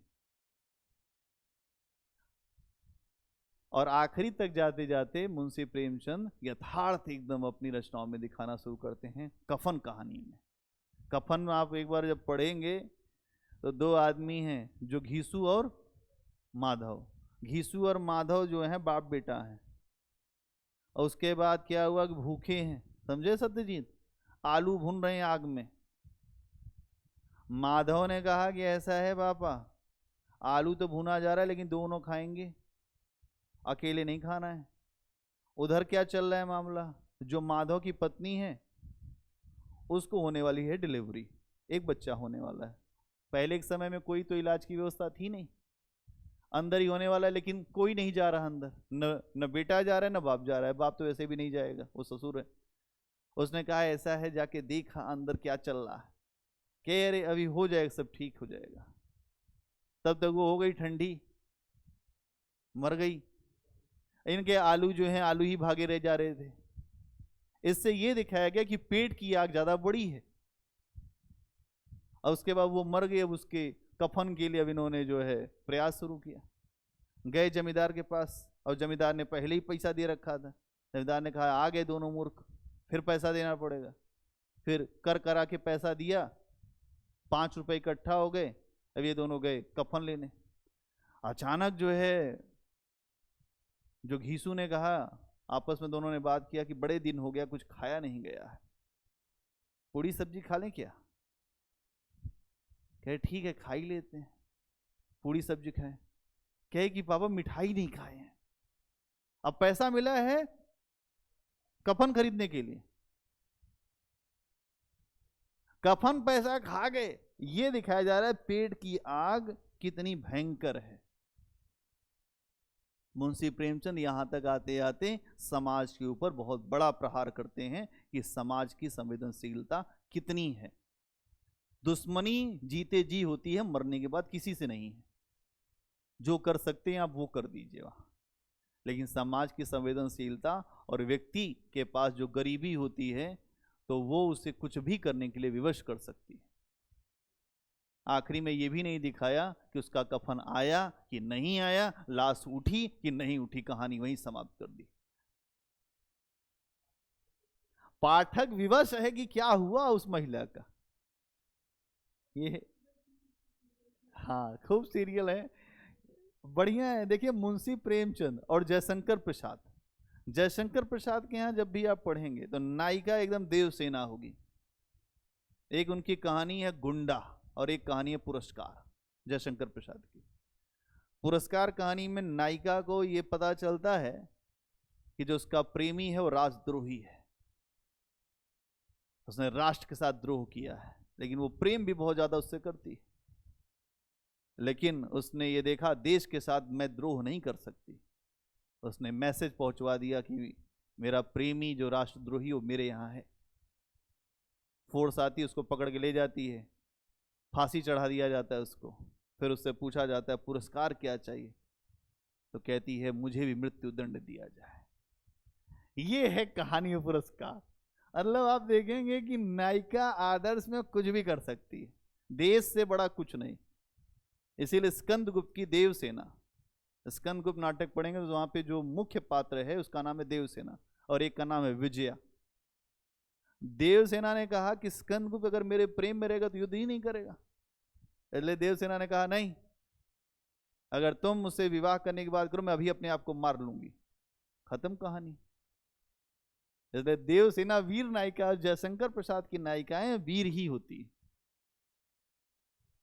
हाँ इतिहास के पात्र हैं और ये चीज वो दिखाते हैं। ठीक है, तो परिचय वाला लिख लिया।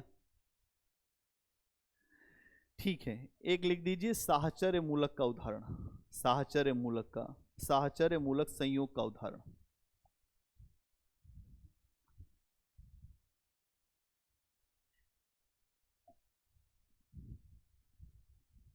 साहचर्य मूलक संयोग का उदाहरण।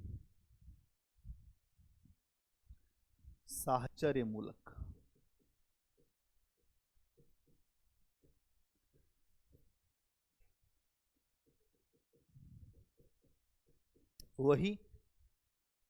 वही है धेनु दुहत अति ही रति बाढ़ी। धेनु दुहत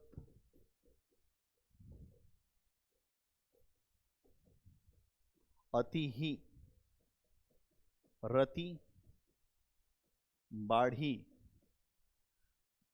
धेनु दुहत अति ही रति बाढ़ी। नौकरी मिल जाए बढ़िया, एक अलग से एक छोटी जगह बना के एक ठो गाय रख के, धेनु दुहत अति ही रति बाढ़ी, वही वाली बात है।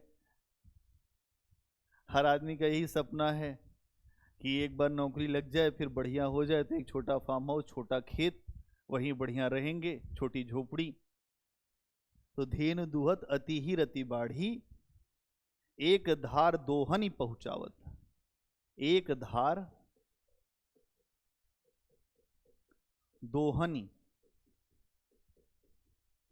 पहुंचावत। एक धार दोहनी पहुंचावत मतलब दोहनी मतलब होता है वो दूध वाली बाल्टी, उसको कहते हैं दोहनी। दोहनी पहुंचावत एक धार जह प्यारी थाड़ी। एक धार जह प्यारी ठाड़ी। प्यारी ठाड़ी, हाँ ठीक। जहां प्यारी ठाड़ी, जहां प्यारी रहती है वहीं पे। आखिरी लाइन में लिखना चाहें, मोहनी मुख अति ही छवि बाढ़ी। मोहनी मुख, मोहनी मुख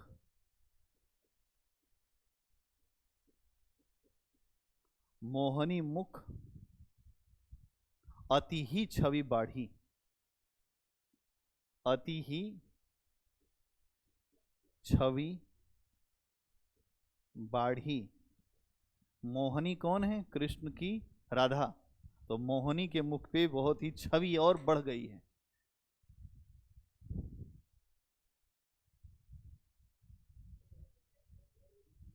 हैं?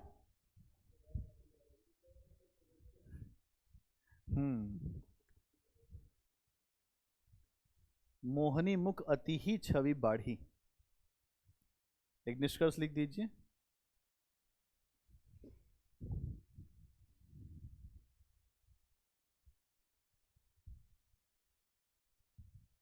प्रेम का जैसा विस्तृत और पूर्ण ज्ञान सूरदास को था। प्रेम का जैसा विस्तृत और पूर्ण ज्ञान, प्रेम का जैसा विस्तृत और पूर्ण ज्ञान सूरदास को था, वैसा किसी और कवि को नहीं है। प्रेम का जैसा विस्तृत और पूर्ण ज्ञान सूरदास को था, वैसा किसी और कवि में नहीं दिखता।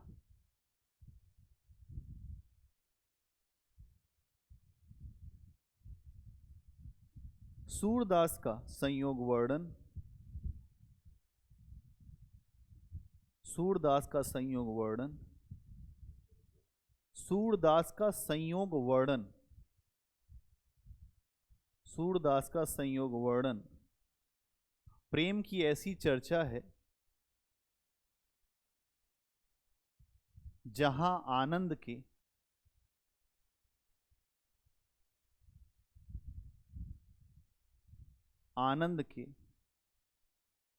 वही ब्रैकेट में उल्लास के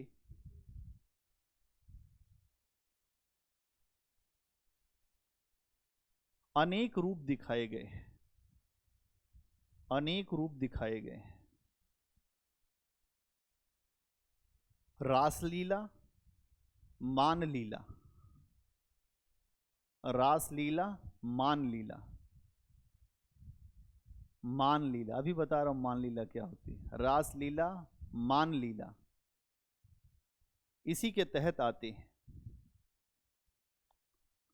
रासलीला, मान लीला।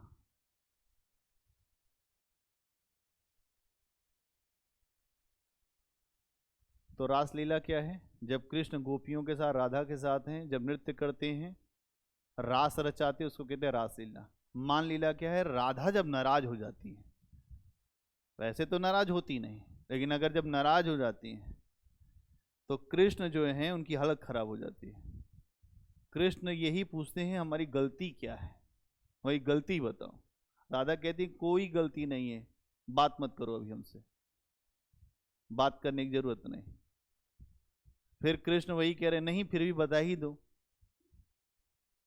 क्या ये टाइम दिया था, आए इस टाइम, 1 घंटे बाद आ रहे हो। मान लीला में यही है कि कृष्ण लगातार राधा को मनाने का प्रयास कर रहे हैं, राधा मान नहीं रही है।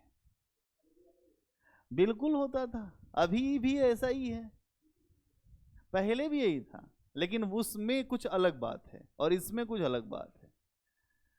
वहां पर जो है, जो मान लीला का मतलब ये है, टाइम पे जब आप मान लीजिए आपने समय कुछ दिया, या आपने कोई बात बोली, या आपने ये कहा कि हम ये कर देंगे, आपने नहीं किया, तो जो प्रेम करने वाला है वो नाराज भी होता है, तो नाराज हो गया।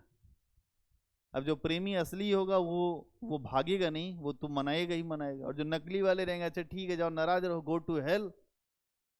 आज के समय तो यही चल रहा है कि थोड़े दिन मनाया, फिर उसके बाद समझ में नहीं आया तो कहे तुम जाओ अपने रास्ते। ये ऐसे प्रेमी तो है नहीं कृष्ण। तो उनका क्या है, वो यही कह रहे हैं कि भाई मान जाओ, और जो मनाने के लिए पैर भी पकड़ने को तैयार हैं कृष्ण।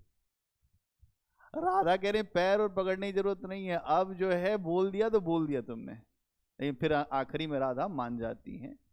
कब मानती हैं जानते हो?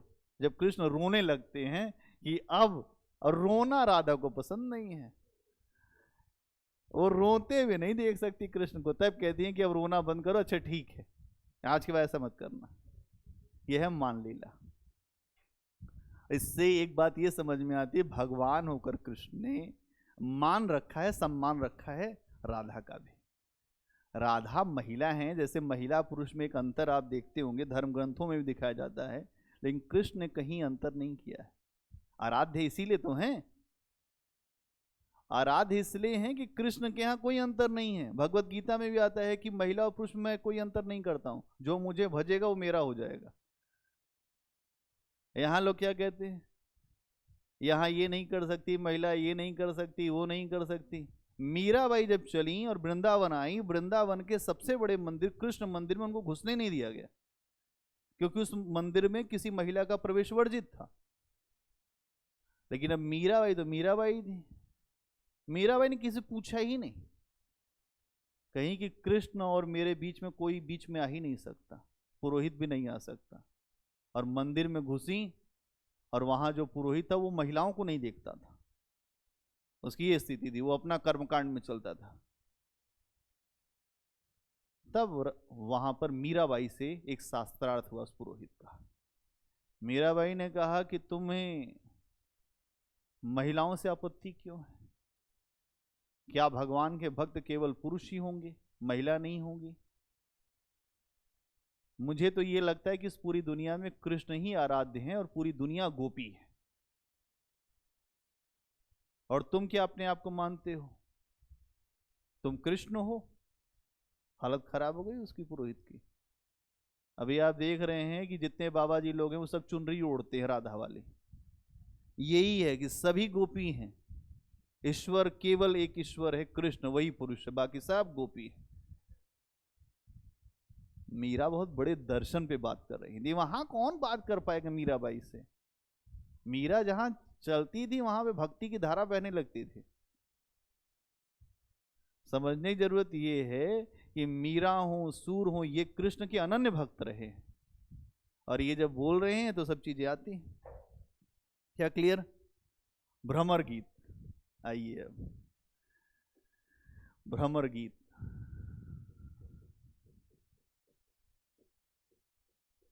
यहां बेसिकली क्या है? वियोग है। एक संयोग होता है और एक वियोग होता है। जीवन में हम न तो संयोग से बच सकते हैं ना वियोग से बच सकते हैं, ये जीवन का हमारे लक्ष्य है और ये हमें होगा ही। संयोग और वियोग होता ही है। आप जानते हैं कि इसके पीछे की कहानी क्या है? कृष्ण ने कहा अपनी गोपियों से, उनकी जो बाल सखा गोपियां हैं, राधा हैं, सबसे कहा देखो बहुत जरूरी काम है, मथुरा जाना ही होगा, जाने दो, कुछ दायित्व है पूरा कर लेने दो, फिर आता हूं मथुरा से। गोपियों ने कहा नहीं, रथ हमारे ऊपर चढ़ा दो, मार डालो, जाओ। तब कृष्ण ने राधा को बुलाया, कहे यार इनको समझाओ, तुम समझदार सबसे ज्यादा हो। राधा ने कहा मैं क्या समझाऊंगी, तुम्हें जाना है जाओ। राधा जो है ना, और राधा को यही नहीं समझ में आ रहा है हो क्या रहा है। लेकिन फिर भी जाना है कृष्ण को। सब एकदम व्याकुल है, पूरा वृंदावन व्याकुल है। भाई राधा भी व्याकुल है, लेकिन राधा बोल नहीं रही है, जो गोपियां भी व्याकुल है। अगर आप देखेंगे कि जो भ्रमर गीत है उसमें यही बात है कि वृंदावन की स्थिति क्या है, वहां की गोपियों की स्थिति क्या है, राधा की स्थिति क्या है, और इसका अर्थ क्या है। उलाहना, उलाहना क्या होता है? ताना। कोई प्रेमी हो, उसका व्यवहार ऐसा हो जाए कि उस पर व्यंग करना ही पड़ जाए। जिसके लिए हम प्राण देने को तैयार थे, वो हमें एक झटके में छोड़ दे, तो फिर हम क्या करेंगे? एक ही रास्ता बचता है, व्यंग के माध्यम से उसके ऊपर चोट किया जाए और उसे ये महसूस कराया जाए कि तुमने जो किया वो गलत किया। अगर आप देखेंगे तो ये परंपरा कालिदास के अभिज्ञान शाकुंतलम में भी है। अभिज्ञान शाकुंतलम रचना जो उन्होंने किया, वहां पर भी यही दिखाया गया। पुरुष कैसा होता है?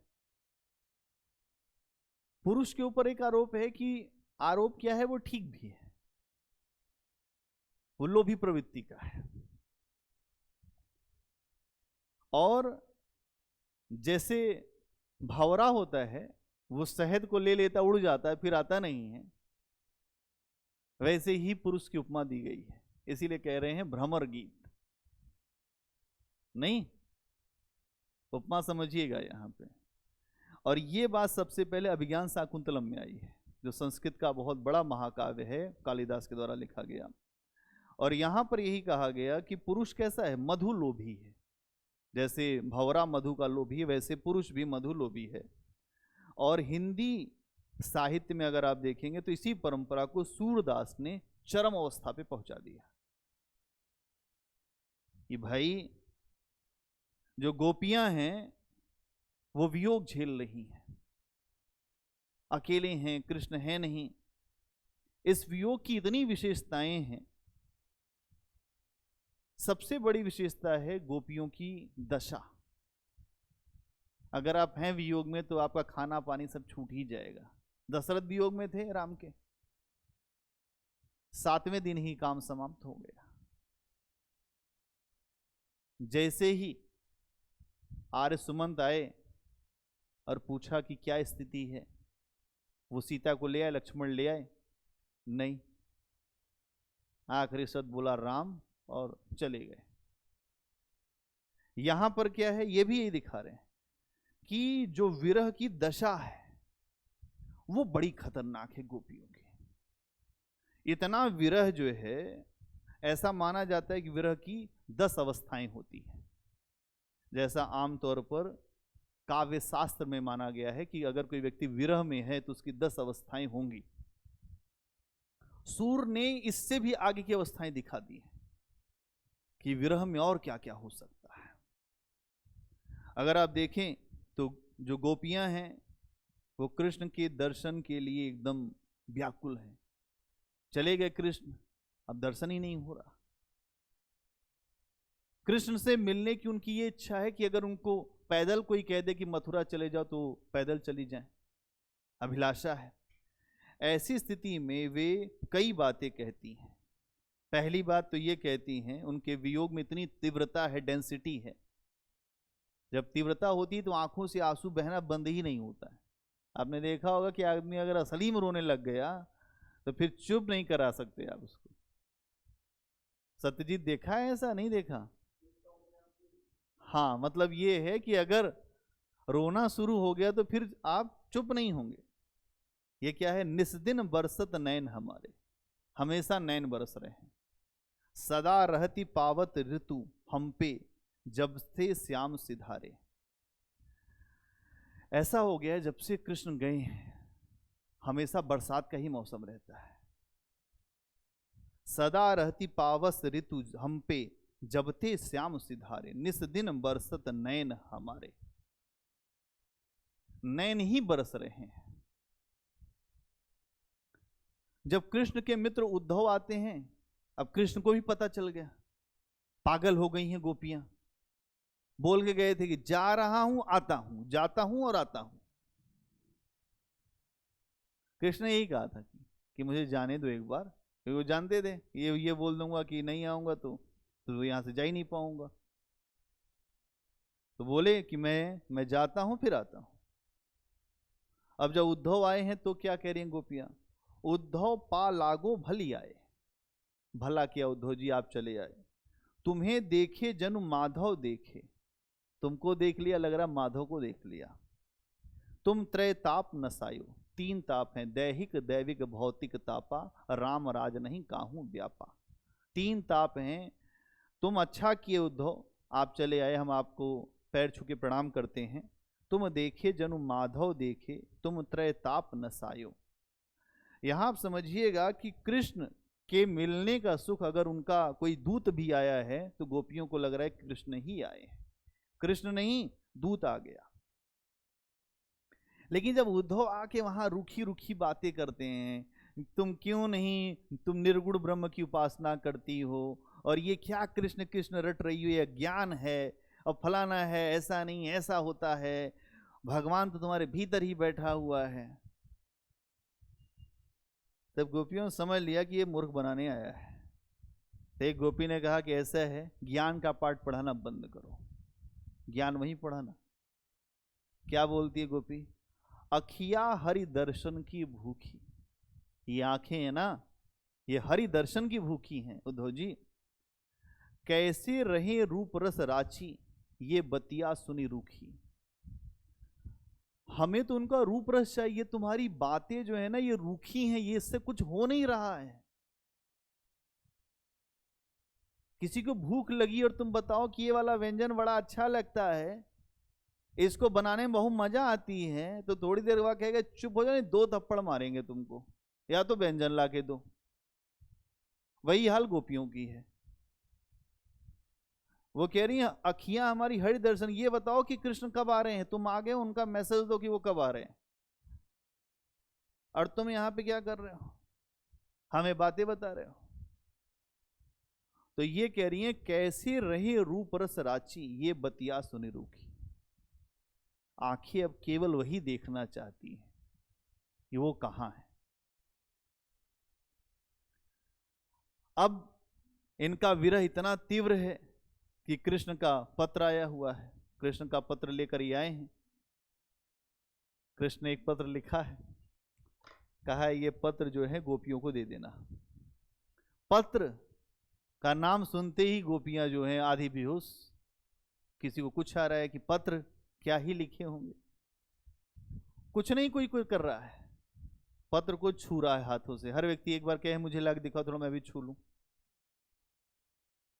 फिर क्या आते हैं, नहीं मतलब जो बेहोश नहीं लिखा, ये तो मैं अपने तरफ से बोल दिया, अब वो मत समझ लेना। लेकिन यहां पर भावना से जो डूबी हुई हैं गोपियां, निरखत अंक श्याम सुंदर के, निरखत अंक जो लिखा है श्याम सुंदर ने उसको छू रहे हैं हाथों से। निरखत अंक श्याम सुंदर के बार बार लावती छाती, बार बार उसको अपने हृदय से लगा रही हैं। लोचल जल कागज मसी मिलके, लोचन जल कागज मसी मिल गए। आंसू कागज पे गिरा, स्याही से मिला, हो गई श्याम श्याम की पाती। श्याम सावले हैं, पाती भी काली हो गई, सब अक्षर मिट गए। हो गई श्याम श्याम की पाती। देखिए क्या बात है, पढ़ नहीं पाए, आंखों से आंसू बरे, क्या पढ़े हैं उसमें, यही लिखे होंगे तुम लोग ठीक हो कि नहीं, मैं आऊंगा, आशा दे दिया। तो यही कह रहे हैं कि निरखत अंक श्याम सुंदर के बार बार लावती छाती, लोचन जल कागज मसी मिलके, हो गई श्याम श्याम की पाती। श्याम की पाती श्याम में ही हो गई, श्याममय, सावले थे सावली पाती हो गई। ये है मामला। अगर आप देखेंगे एक वहां पे गोपी है, वो ये कहती है मुझे लगता है कि कृष्ण हमारे ही किसी व्यवहार से नाराज होकर यहां से चले गए। मैं अपने आप को बार बार कोसती हूं। मैंने तो मजाक किया था कृष्ण से, अगर वो बुरा मान गए इसलिए वो बोलती है, मेरे मन इतना सूल रही, मेरे मन में सूल है किस बात की, एक दिन मेरे गृह आए, एक दिवस मेरे गृह आए, मैं मथती रही दही। मैं दही मत रही थी, मेरे घर आए, देख तिन्हें हव मान कियो, और मैंने वहां पे मान किया, उनको देखा भी नहीं। हरि हव गुस्सा गही, और वो नाराज होकर चले गए, और ऐसे गए कि सीधे मथुरा बन निकल लिए। अब मुझे ये पता होता तो ऐसे दही मक्खन को मैं वहीं फेंक ना देती। अब देखो होता क्या है, जब कुछ भी हो जाए तो व्यक्ति आखिरी समय के हम ही से लड़के गए थे, हम ही हैं उसके दोषी। तो यहां ये भी बात आती है, और इतना ज्यादा इनका विरह है कि हर व्यक्ति जो बेचैन है, और जो गोपियां हैं किसी भी स्तर पर जो कृष्ण के सामने जो है वो प्रार्थना करने के लिए तैयार है। एक समय यह था कि राधा के सामने कृष्ण झुके हुए थे, प्रार्थना कर रहे थे। आज ये स्थिति है कि जो गोपियां हैं वो कहती हैं, देहु दर्शन नंद नंदन, मिलन की यही है आस। एक यही आस बची है कि एक बार दर्शन दे दो। अखियां हरि दर्शन की भूखी, अखियां हरि दर्शन की भूखी, आंखों में और कुछ नहीं है, हरि दर्शन चाहिए।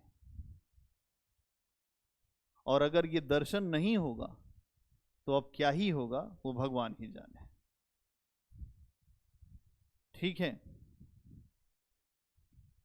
अगर आप देखेंगे तो कुछ ऐसी गोपियां हैं जो कहती हैं अब तो इसी विरह में ही रहना है, जो विरह है वो विरह में ही अपने आप को रहना है। उद्धव समझाते हैं, क्या विरह विरह तुम लोग लगा रखी हो, एक ही गाना विरह, कोई और कैसेट में गाना नहीं है तुम्हारे पास, एक ही गाना बजाती हो तुम लोग, कभी रोने लगोगी कभी कुछ कहने लगोगी। एक गोपी ने कहा, उद्धव जी, उद्धव विरहो प्रेम करो। अब हमने विरह से प्रेम कर लिया है। ज्यों बिनु पुट पट गहत न रंग ही, पुट गहे रस ही परे। मतलब जिस प्रकार रंग के बिना कपड़ा रंगा नहीं जा सकता, उसी प्रकार हमारी अवस्था हो गई, कृष्ण के बिना हम रह नहीं सकते। मिलन का मत नाम लो, मैं विरह में चीर हूं। महादेवी कहती हैं मिलन की बात अब नहीं करनी है, अब विरह में ही मजा है। ठीक है कृष्ण नहीं आ रहे, उनके विरह में ही पागल सही, कभी तो होगा। फिर एक बार नाराज होती हैं, कहती हैं कि ऐसा है उद्धव जी, हमको कहते हैं कि वैराग्य करो, तुम निर्गुण करो। उद्धव जाके माथे भाग, कुब्जा को पटरानी की ना, हम ही देत बैराग। हमको बैराग दे रहे हैं, उसको वहां महारानी बना बना के सब शादी करते जा रहे हैं, पागल बना रहे हैं हमें। वहां ये कह रहे हैं कि प्रेम व्यक्ति को आत्म केंद्रित बनाता है, प्रेमी अपने प्रेम को बांट नहीं सकता, इसीलिए असूया भाव आता है, ईर्ष्या का भाव। एक व्यक्ति से प्रेम करता है, अगर उसको बांटने की बात आ जाए तो आपको मिस्टर मेहता की बात याद रखनी होगी, गोदान के मिस्टर मेहता दर्शन के फिलॉसफी के जो प्रोफेसर हैं, उनकी प्रेयसी का नाम मालती है। मालती से वो कहते हैं कि ऐसा है मालती, देखो एक बात है, अगर शेर के शिकार पर कोई निगाह डालेगा तो दो विकल्प हैं, या तो शेर उसे मार देगा, मेरे साथ भी वही है। अगर मेरे मैं जिससे प्रेम करता हूं उसके ऊपर किसी ने कुछ किया तो या तो मैं उससे गोली मार दूंगा या तो स्वयं को गोली मार लूंगा। मालती की हालत खराब हो गई। मिस्टर मेहता ने कहा कि प्रेम जो है सीधी साधी गऊ नहीं है, खुखार शेर है। प्रेम में अगर आप गए तो ऐसा नहीं है कि एक जो आराम से आपको जीवन चलेगा, शेर के मुंह में फिर आपने हाथ डाल दिया है तो मालती ने कहा कि अब हम ऐसे प्रेम में जाएंगे ही नहीं शेर के मुंह में, इसीलिए बाद में शादी नहीं की मिस्टर मेहता से। यहां पे मामला क्या है, एक तरफ तो ये है असूया का भाव पैदा होता है गोपियों को, ये पता चलता है उन्होंने विवाह कर लिया तो अपना प्रेम बांटने का उनके अंदर कष्ट भी है। कृष्ण किसी कुब्जा नाम की महिला से भी संबंध रखते हैं, वो भी उनको पता चल गई है, ये गोपियों के लिए असहनीय है। असूया भाव से भर जाते हैं, ईर्ष्या के भाव से, कुब्जा को पटानी कर रहे हैं, हमें देते हैं वैराग्य। फिर क्या कहती हैं, चाहे जितना ब्याह करो तुम, चाहे जितनी शादी करो, हम तुमको नहीं छोड़ सकते।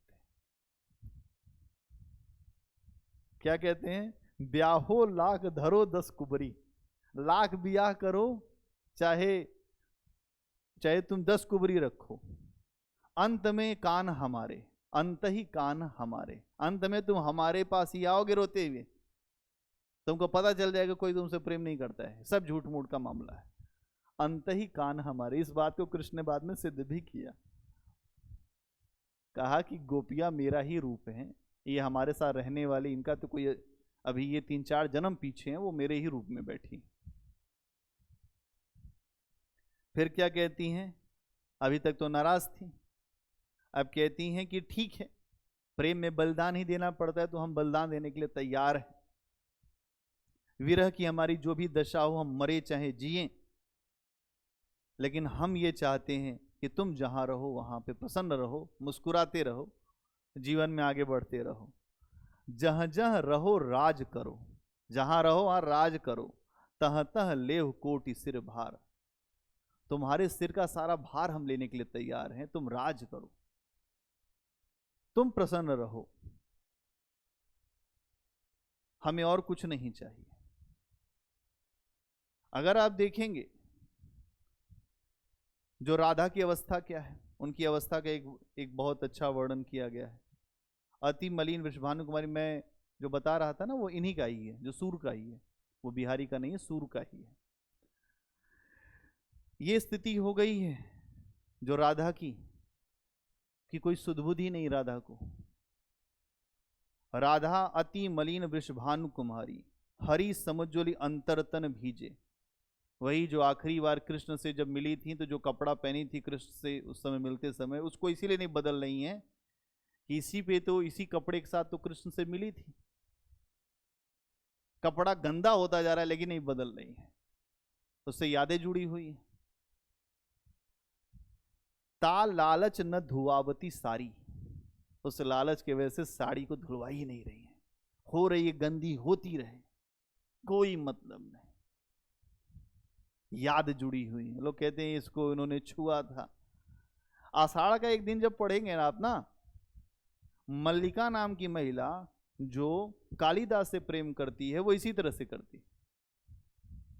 एक महाकाव्य लिख रहा है कालिदास, और उसके कुछ पन्ने जो हैं मल्लिका के पास रहते हैं, तो जब भी उसको मल्लिका देखती है तो कहती है इसको इन्होंने छुआ होगा, ये किया होगा, ऐसे रखा होगा, याद है।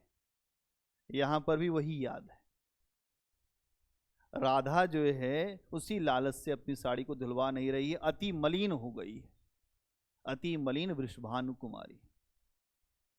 फिर जो गोपियां हैं वो कहती हैं हम दुखी हैं, और वृंदावन में खूब बढ़िया फूल खिल रहा है, वृंदावन तुम लोग को लाज नहीं आती, कृष्ण चले गए तो तुम हरे भरे क्यों दिखते हो, जल क्यों नहीं जाते। फिर बोलती हैं मधुबन तुम कत रहत हरे, तुम क्यों हरे रहते हो मधुबन।